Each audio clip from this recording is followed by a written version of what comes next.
तेलंगाना के वजीर बराए रेवेन्यू पोंगुलेटी श्रीनिवास रेड्डी ने ऐलान किया कि इंद्रम्मा हाउसिंग स्कीम के तहत रियासत में तरक्याती कामों को मुसलसल जारी रखा जाएगा। उनका कहना था कि हुकूमत ने 22,500 करोड़ रुपए की लागत से 20 लाख मकानात तामीर करने का हदफ मुकर्रर किया है और हर साल मकानात की मंजूरी दी जाएगी और ये स्कीम मुसलसल जारी रहेगी, इसलिए कोई भी मुस्तहक शहरी परेशान न हो, उससे स्कीम से फ़ायदा पहुंचाने की कोशिश की जाएगी। पोंगुलेटी श्रीनिवास रेड्डी ने खम्मम म्यूनसिपल कॉरपोरेशन और खम्मम रूरल मंडल में मुख्तलिफ सड़कों की तामीर के मंसूबों का संग बुनियाद रखा।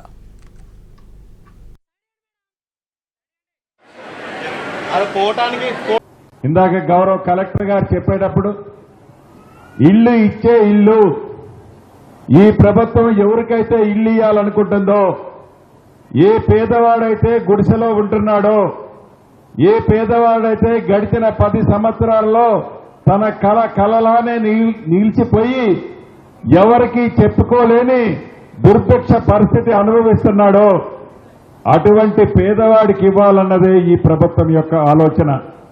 దానికోసం పరిపరి విధాలు ఆలోచించాం. ఎక్కడ దుర్వినియోగం కానియొద్దు, ఎక్కడ లంచాలకు ఆస్కారం ఇవ్వొద్దు,